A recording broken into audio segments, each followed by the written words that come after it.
सभी को जय श्री राम। आज हम बात करेंगे अपने सबसे अच्छे टॉपिक पर, देवों के देव, बलशाली के बलशाली, भक्तों में उच्च कोटि के भक्त प्रभु श्री हनुमान जी के बारे में। आज के कलयुग समय में सभी को पता है, हनुमान जी का नाम लेने से ही आपकी परेशानी दूर हो जाती है।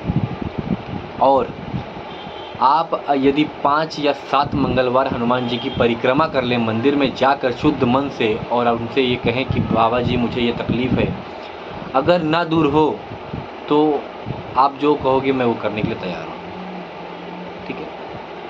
आज का एक टॉपिक है मेरे पास, त्रेता युग से द्वापर युग के बीच की बात है। त्रेता युग में श्री प्रभु राम जी, द्वापर युग में श्री कृष्ण जी, विष्णु जी के अवतार, विष्णु जी के अंश, या विष्णु जी के ही एक चलचित्र कह सकते हैं, विष्णु जी की माया कह सकते हैं। आज हम उस पर बात करेंगे। तो पहले मेरे चैनल का नाम है हनुमान जी सनातन मिस्ट्री, और मैं केवल भगवान और भगवान के ही बारे में बातें करता हूँ, और कभी कभार हॉरर स्टोरी के बारे में बात करता हूँ, तंत्र साधना के बारे में बात करता हूँ, तामसिक लोगों के बारे में बात करता हूँ। आज के लिए मेरे पास एक ही टॉपिक है, हमारे प्यारे श्री हनुमान जी।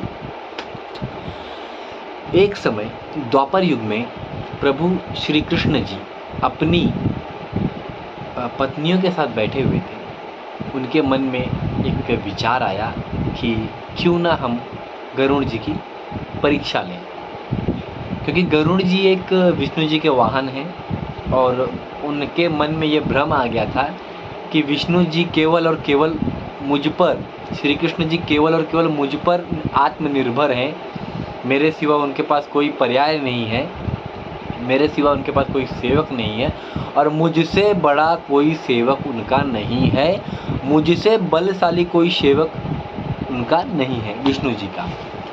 यह बात श्री विष्णु जी का जो द्वापर युग में उन्होंने जन्म लिया था, जो उनके द्वापर युग की क्रीड़ा थी, क्रीड़ा कहते हैं उसे, उसमें प्रभु जी ने यह भाप लिया था कि गरुड़ जी को हल्का सा भ्रम हो गया है। गरुड़ जी का भ्रम को दूर करने के लिए श्री कृष्ण जी ने कहा कि आप सुमेरु पर्वत पे जाइए, सुमेरु पर्वत पर आपको हनुमान जी मिलेंगे, आप उन्हें मेरे समक्ष प्रस्तुत कीजिए, किसी भी तरह, मतलब किसी भी तरह, रिक्वेस्ट करके, ज़बरदस्ती उठा के, मतलब जो भी आपसे बन पड़ता है आप ऐसा कीजिए।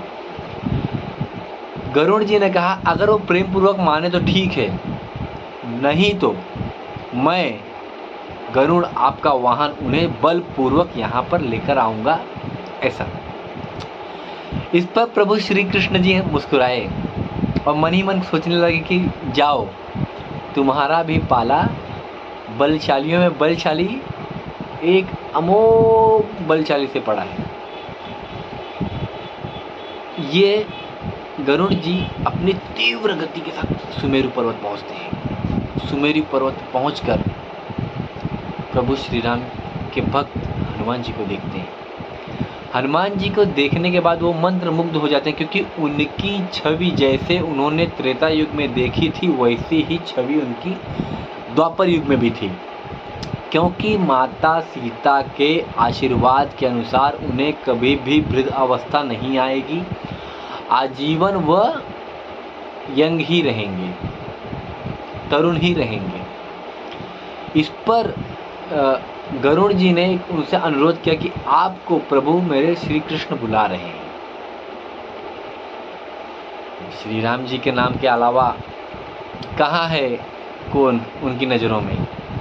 तो उन्होंने कहा कि मैं अपने श्री राम के सिवा किसी का भी आदेश नहीं मानूंगा और किसी के भी समक्ष उपस्थित नहीं होऊंगा, और मुझे कृपया करके क्षमा कर दीजिए, मैं अपने राम नाम में लिप्त हूँ, मैं अपने राम नाम में इतनी तरह से लिप्त हूँ कि मुझे आप डिस्टर्ब या मुझे आप कोई भी परेशानी ना दीजिए, मुझे अपना राम नाम लेने दीजिए। इस पर गरुड़ जी ने उन्हें ताकत से, कहते हैं ना एक बलशाली तो हूँ मैं, तो मैं आपसे ताकत का प्रयोग करूँगा। तो हनुमान जी ने अपनी सखा, अपनी पूंछ से गरुड़ जी को बांधकर इतनी दूर फेंका कि वो सीधे द्वापर युग के में द्वारिकेश के नगरी में आकर गिरे।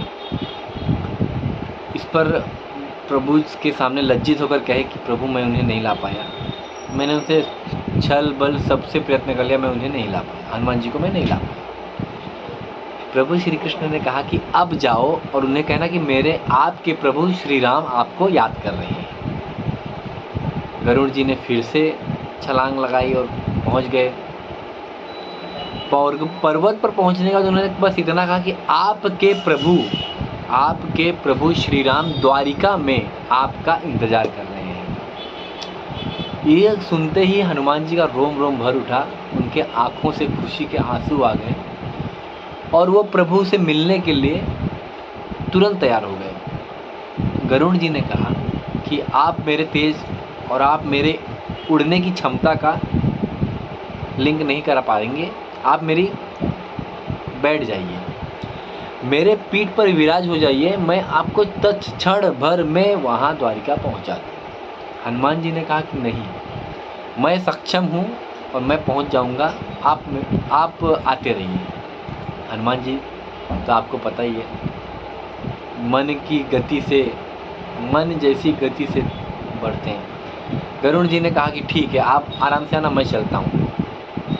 हनुमान जी ने कहा कि चलता नहीं, आप उनसे कहना कि आपका सेवक आपके सामने प्रस्तुत हो जाएगा, आप इतनी मेरी विनती प्रभु श्री राम के पास पहुंचा दीजिए।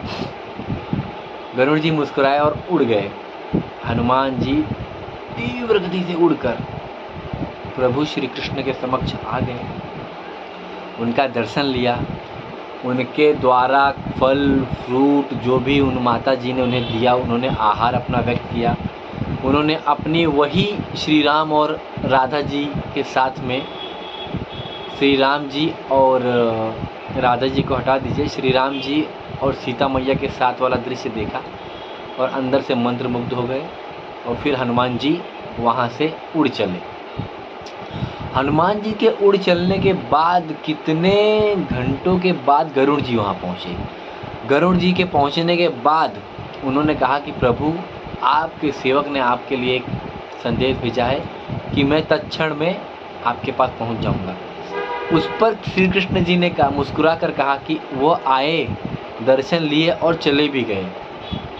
तो इस पर गरुड़ जी को बड़ा दुख हुआ और उन्हें ये भूल उनकी समझ में आ गई कि उन्होंने क्या गलती की। उन्होंने प्रभु श्री कृष्ण के चरणों को छुआ और कहा कि प्रभु मुझे माफ़ कर दीजिए, मेरे मन का जो भ्रम था, जो मेरे मन में अहंकार था, वो आपने तत्क्षण में दूर कर दिया, मैं आपका सदैव ऋणी रहूँगा। इतना कहकर वह प्रभु के चरणों में गिर गए। कहानी का तात्पर्य यह है कि आपके पास कितनी भी धन, कितनी भी संपत्ति, कितना भी कितना भी वैभव और कितने भी कोई भी पृथ्वी आ जाए, लेकिन आपको यह हमेशा ध्यान रखना है कि जो भी आपके पास है प्रभु की इच्छा से है, प्रभु के आशीर्वाद से है, और प्रभु के चरणों में झुकने पर जो हमें वैभव मिलता है वो कहीं भी धन संपत्ति से नहीं मिलता है। इसलिए जहाँ तक हो सके आप कमाइए, आप फलीभूत हो जाइए, मुझे आपसे तकलीफ नहीं, लेकिन एक बार दिन में एक बार 10 या 15 मिनट के लिए आप शांति भाव से बैठिए, प्रभु श्री राम का नाम लीजिए, प्रभु हनुमान जी का नाम लीजिए, प्रभु श्री कृष्ण का नाम लीजिए, जो भी आपको अच्छा लगता है, महादेव का नाम लीजिए, जो भी आपको अच्छा लगता है आप उसका नाम लीजिए और उन्हें एक दिन में एक बार धन्यवाद कीजिए कि प्रभु आज मैं जो कुछ भी हूँ बस आपकी बदौलत हूँ। अब मैं जो खाना खा रहा हूँ, जो पानी पी रहा हूँ, जो कपड़े पहन रहा हूँ, जो श्वास ले रहा हूँ, वो सब आपकी बदौलत है। आपकी आज्ञा के बिना कोई पत्ता नहीं हिलता। आप मुझ पर ऐसे ही कृपा बनाए रखिए, बस आपको यही प्रार्थना करनी है। जय श्री राम। दोस्तों, लाइक कीजिएगा, सब्सक्राइब कीजिएगा। मैं और भी इंटरेस्टिंग वीडियो लाते रहूँगा और केवल भगवान के बारे में लाते रहूँगा और हॉरर स्टोरी में भी मैं लाऊँगा। जय श्री राम।